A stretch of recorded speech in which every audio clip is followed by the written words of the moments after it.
Shifts में जो labour काम कर रहे हैं, मशीनरीज इनफैक्ट जो चल रहे हैं, उसका चार्ज बहुत बढ़ गया है। तो शिफ्ट्स लोगों ने ख़त्म कर दी हैं या महदूद कर दी हैं। फर्दर इनिशिएटिव ये लिया गया है कि फ्लेक्सिबल वर्किंग आवर्स कर दिए हैं कि सारा काम डे लाइट में कर दिया जाए।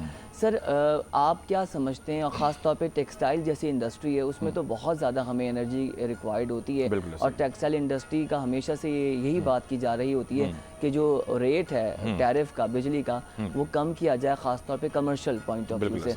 तो इस वक्त ये बताइए कि अगर मैं सालाना आपसे बात करूं कि कितनी सीवीज आपके पास आती हैं और कितनों को नौकरियां मिल जाती हैं और कितनों को नहीं मिलती, उसके बाद जो पे स्केल है वो क्या होता है, और किस तरह से ये सारा मामला आप लोग मैनेज करते हैं? बेसिकली होता ही है कि अगर हम कोई भी एक जॉब ऐड डालते हैं तो आप बिलीव नहीं करेंगे कि एक एक दिन में 100-100, 150-150 सीवीज आ रही होती है। तो मतलब देख के आइडिया हो रहा था कि कितनी अनएम्प्लॉयमेंट है हमारे पाकिस्तान में, स्पेशली कराची में। और सीवीज़ की हम बात करें तो उसमें होता ही है कि जॉब एक होती है, पोजीशन एक होती है, लेकिन सीवीज इतनी सारी होती है कभी कभी तो हमें चूज़ करना मुश्किल हो जाता है कि एक ही पोजीशन के लिए 10 लोग एलिजिबल हो जाते हैं। मतलब हम एक्सपीरियंस की बात करें या एजुकेशन की बात करें या स्किल सेट की बात करें, तो उसमें सारे के सारे लोग फॉल कर रहे होते हैं। पर हम ये देख रहे होते हैं आप किस तरीके से किस टैलेंट को जो है अपने पास ऑन बोर्ड करें। अल्टीमेटली बिग एचआर हमें ये भी देखना होता है कि हम विद इन बजट जो है अपने पास ऑन बोर्ड भी करना होता है। तो देखा जाए तो डिमांड जो है वो कम है, और सप्लाई जो है जैसे रिज्यूम्स वगैरह जो है वो लोग जो है वो बहुत ज़्यादा अवेलेबल है। तो ये एक बड़ा जो चंक जो है ना वो लगता है कि हमें इस तरीके से मैनेज करना था। फिर आपने जैसे टेक्नोलॉजी उसकी बात की, यूटिलिटीज़ की बात की, ये बात बिल्कुल सही बात है कि देखा जाए तो के ही नहीं, जो गैस है उसकी भी काफ़ी शॉर्टेज है। जैसे हमारी कंपनी है, हमारी तो सेल्फ जनरेशन है, हम लोग गैस से जो है वो अपनी इलेक्ट्रिसिटी जनरेट करते हैं, उसके बाद यूज़ करते होते हैं। तो अगेन वही बात है कि हमें गैस प्रॉपर मिल नहीं रही होती, जिसकी वजह से जो है ना मशीनरीज प्रॉपर काम नहीं होता। अब हम सब्स्टिट्यूट यूटिलिटी की तरफ जा रहे हैं, बायोमास बॉयलर की तरफ जा रहे हैं, सोलर की तरफ जा रहे हैं। हमारे ग्रुप कंपनीज ने भी काफ़ी सोलर पैनल इस तरह से लगाए हुए हैं, ताकि अल्टीमेटली अगर यूटिलिटी हमारे पास होगी तो हम मशीनरीज चला सकेंगे। जब मशीनरीज हो चलेंगे तो अल्टीमेटली इसके बाद ये जो है लोग काम कर सकेंगे। और ज़ाहिर अगर लोग काम नहीं करेंगे अल्टीमेटली तो हमारे पाकिस्तान को ही नुकसान है, कराची को। ऐसे ही है।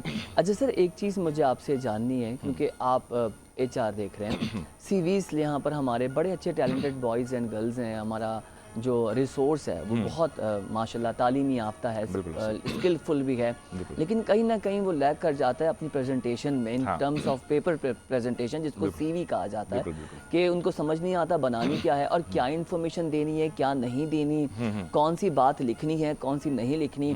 फिर फॉर्मेट, कुछ इंटरनेशनल फॉर्मेट भी है, और because you are the subject expert, तो आप हमारे नाजरीन को क्या गाइडलाइंस देंगे कि वो अपनी सीवी में क्या डाल सकते हैं, क्या नहीं डाल सकते, कितने पेजेस की बना सकते हैं या शॉर्ट रख सकते हैं, और एक फ़र्स्ट इम्प्रेशन जो मेन पेज होता है सीवी का वो क्या होना चाहिए। फिर तस्वीर, अब मुझे तो बड़ा अफसोस होता है, कुछ सीवीज़ मैं भी देख रहा होता हूँ वो सन ग्लासेस के साथ तस्वीर लगाई हुई है। तो ये बताएं कि किस तरह से सीवी को आप बेहतर कर सकते हैं, पासपोर्ट पिक्चर कैसे आपकी बेहतर हो सकती है, और information terms of data content क्या आप डाल सकते हैं सीवी में। बेसिकली सीवी की भी दो अप्रोचेज होती हैं, एक हम कहते हैं अपनी टेक्निकल टर्म में शॉटगन अप्रोच, एक राइफल अप्रोच।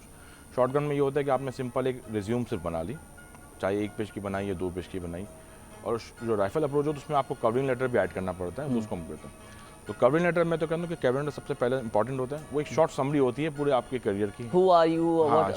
What about? हाँ। आपकी एजुकेशन क्या है, आपने कहाँ का एक्सपीरियंस आपने किया, About yourself. About yourself, exactly About yourself. इसके बाद जब हम रिज्यूम पे आते हैं तो बहुत सारे लोग क्या करते हैं, बहुत ऐसा डेटा भी डाल देते हैं जिसकी नीड नहीं होती है, या जब वो सीवी कहीं ड्रॉप कर रहे होते हैं तो जो अगर फॉर एग्जांपल अगर रिक्वायरमेंट है किसी को मैनेजर की, उसको किसी पर्टिकुलर स्किल सेट की चाहिए, जैसे लेट्स से मैं बोलता हूँ कि अगर मार्केटिंग मैनेजर मुझे चाहिए और उसको यूरोप के कस्टमर की बात करनी है, तो वो यूरोप का कस्टमर की बात जो है ना वो सबसे एंड में आ रही होगी या नहीं होगी, और बाकी चीज़ों की बात हो तो अल्टीमेटली वो सीवी वहाँ क्या होता है, रिजेक्ट हो जाती है।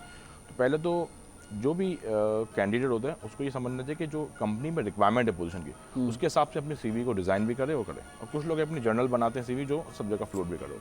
अब उसमें भी क्या होता है मेनली लोग एजुकेशन और एक्सपीरियंस डालते हैं, और उसमें काफ़ी हिस्ट्री डिटेल डाल देते हैं। तो जो की एरियाज होता है ना, जो अचीवमेंट होती हैं किसी की या किसी का स्किल सेट होता है, वो लोग यूजुअली मिस कर देते हैं। अपने अचीवमेंट डालते नहीं है कि उन्होंने क्या क्या अचीव अपने कैरियर में किया है, या उनका जो स्किल सेट है वो क्या क्या इसमें शॉर्ट सर्टिफिकेट्स मिल रहे होते हैं, या ये कह लीजिए एम्प्लॉयमेंट में काम करते हुए आपको अप्रिसिएशन मिलती है, बिल्कुल वो भी नहीं डालते। अच्छा सर, मेरा एक बड़ा बुनियादी सवाल है, मैं हमारा जो माशरा है ना उससे कुछ चीज़ें इंसान को सवाल नहीं करने चाहिए, लेकिन मैं कॉर्पोरेट में वो सवाल लाजमी रखूँगा। फॉर एग्जांपल कि आप अपने घर में रहते हैं, या आपका किराए का घर है, आपकी शादी हुई हुई है या नहीं हुई हुई, आपके पास गाड़ी कौन सी है, ठीक है, ये बड़े पर्सनल सवाल हैं। हाँ। सीवी में क्या ये सवाल लिखना ज़रूरी है कि आपकी रिहायशी पता क्या है? चलें, वो तो रेजिडेंशियल एड्रेस इंपॉर्टेंट है, हाँ, वो तो ताकि वो एरिया वाइज आपको देख लें। बिल्कुल सही। फिर उसमें ये लिखना ज़रूरी है कि आप सिंगल हैं, मैरिड हैं, डिवोर्स्ड हैं, सेपरेटेड हैं, ये स्टेटस डालना ज़रूरी है या नहीं? नहीं, इसका स्टेटस डालने की एज सच कोई नीड नहीं होती है, लेकिन कभी कभी कुछ पोजीशन ऐसी होती है जहाँ पे हमें रिक्वायर्ड होती है इस तरह की, लेकिन मेरे ख्याल में वो 1 या 2% होती है किसी भी कंपनी, वो भी डिपेंड करता है। अगर वो वैसे भी सीवी में डालने ये चीज़ ऐसा ज़रूरी नहीं है।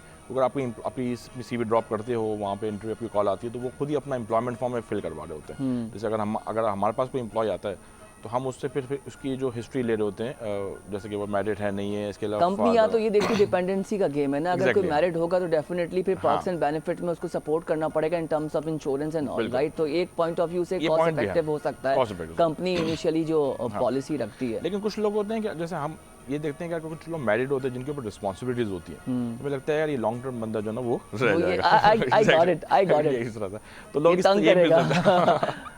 तो इस तरीके से भी लोग सोचते हैं कि भाई ये जो लॉकडाउन रह जाएगा। सिंगल होते हैं उनको पता है वो जॉब शॉपिंग करेंगे, या एज कम होती है तो वो जल्दी ट्रैवल भी आराम से कर लेगा, बिल्कुल ऐसे मसले ही। भी नहीं होंगे, हाँ, इधर भी चला जाएगा, उधर बिल्कुल भी चला जाएगा। बिल्कुल ऐसा ही ऐसे ही। तो इस तरीके से जो ना ये वैसा ऐसा नीड नहीं है, लेकिन हर कंपनी के अंदर अपना एक वो फॉर्म फिल करवाते हैं ऑलरेडी, तो जब वो आता है तो उसमें फिर डेटा जब जरूरत पड़ती है। अच्छा, हमारे यूथ को सर बताएं, जो ये प्रोग्राम देख रहे हैं, हमने टॉपिक रखा भी इसलिए कि हम यूथ को एम्पावर करना चाहते हैं कि इंटरव्यू के लिए जब वो आएँ तो किन बातों का ख्याल रखें। सबसे इम्पॉर्टेंट कि अटायर क्या होना चाहिए उनका, ठीक है, और दूसरा कि सवालात जो आपसे होने उसके जवाबात आपको क्या देने। ठीक है, देखिए सबसे पहले तो इम्पॉर्टेंट होता है कि आपको अपनी जो पर्सनैलिटी आपकी वो आपकी जो है ना वो ऐसी होनी चाहिए कि जब आप इंटरव्यू जाएँ तो वैसे ही वो इम्प्रेस हो जाए। क्योंकि अगर आपकी बात से और आपकी पर्सनैलिटी से इम्प्रेस हो जाएगा तो ऑटोमेटिकली आपके चांसेस जो है वो बढ़ जाते हैं। यूजुअली लोग क्या करते हैं कि जब इंटरव्यू के लिए आते हैं तो टी शर्ट्स में या जीन्स में पहन लेते हैं या पैंट फॉल कर लेते हैं, तो इस तरह से नहीं। तो अगर फॉर्मल ड्रेस में जाएँ, मेनली जैसे सूट पहन लिया, 2 पीस सूट पहन लिया, इस तरीके से।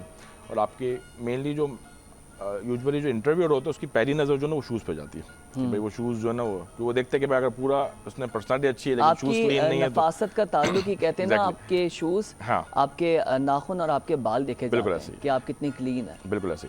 तो ये चीज़ जो है ना बड़ी इंपॉर्टेंट होती है कि जब वो जाएँ तो बिल्कुल जो है ना पर्सनैलिटी वाइज वो बिल्कुल सही है। इसके अलावा जब वो इंटरव्यू में क्वेश्चन आंसर कर रहे हो तो पहले तो ये वो जब जिस पोजीशन के लिए इंटरव्यू के लिए बुलाएगा तो उसके लिए वो होमवर्क करके जाएँ, पढ़ के जाएँ कि उसमें क्या क्या सवाल आ सकते हैं, कंपनी के बारे में पढ़ के जाएँ कि कंपनी में जहाँ इंटरव्यू देने जा रहे हैं वो कंपनी किस तरह की है, क्या काम करती है।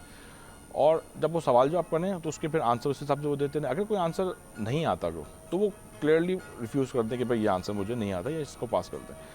अक्सर ऐसा होता है कि कुछ सवाल हम कर रहे होते हैं, घुमाते हैं हमारे लोग घुमाने में, हाँ, they are very expert, हाँ। तो वो जो है ना उससे क्या होता है जो इंटरव्यू पर जो है ना वो बैड इंप्रेशन पड़ता है। अच्छा, कुछ इंटरव्यू ऐसे होते हैं अगर आप इनको स्ट्रेट फॉरवर्ड बोलते हो ना कि यार ये मुझे सवाल का आंसर नहीं, तो वो उनको हैप्पी भी होते हैं कि चलो उन्होंने हमें जो एक बताया। और थर्ड जो इंपॉर्टेंट चीज़ होती है कि जो भी चीज़ आपने पढ़ी है वो आपकी सीवी में रियलिटी होनी चाहिए। कुछ लोग ऐसे होते हैं कि वो उन्होंने ज़्यादा काम नहीं किया होता, ये चीज़ें नहीं की हुई होती हैं और वो काफ़ी चीज़ें उसमें मेंशन कर लेते हैं, मतलब 5-5 पेज की 6-6 पेज की सीवीज़ बना लेते हैं।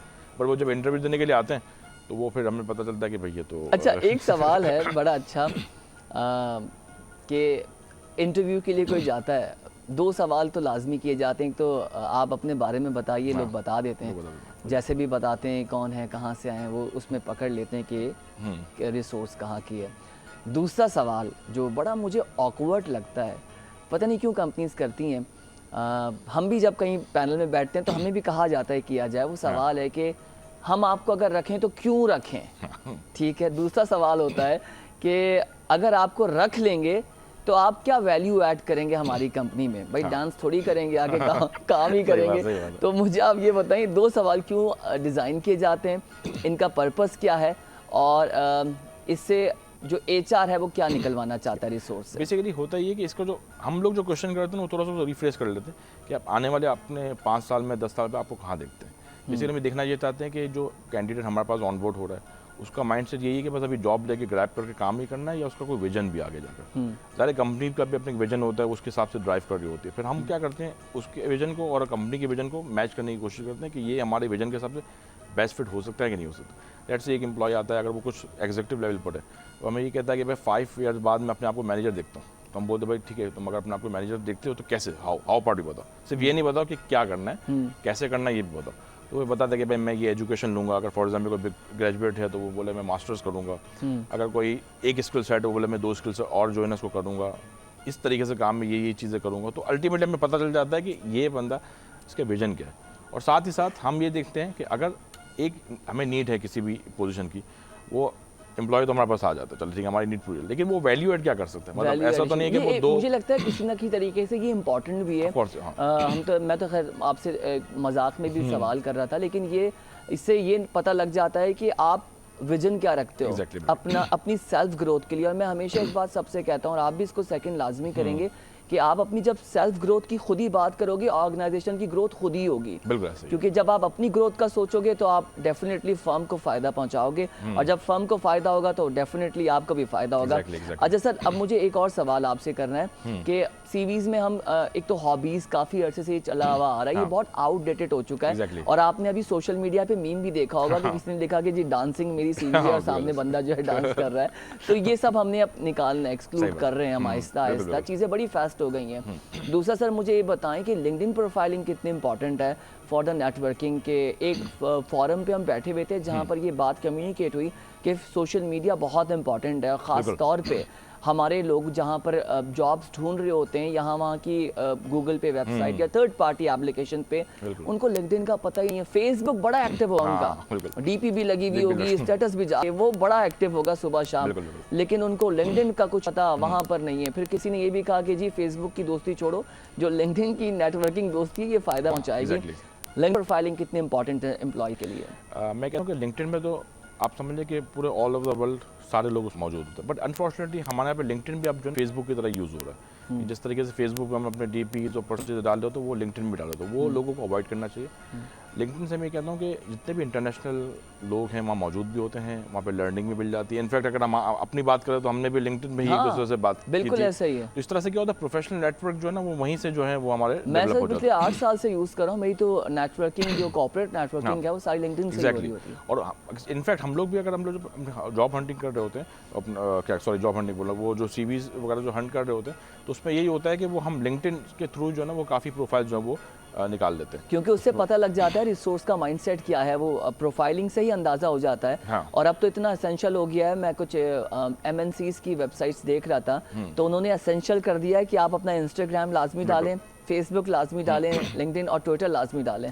ट्विटर तो खैर हमारे यहाँ बैन है। ये जो चीज़ है ना जो मुझे इसमें समझ में आई थी, मैं भी फेसबुक से इनका क्या लिंक है, तो पता ही चलता है कि लोग फेसबुक की आईडी से भी देखते हैं कि भाई इसको देखते हैं भाई उनकी रिक्रिएशनल एक्टिविटीज का पता लगता है कि वो सोशली कितना जो है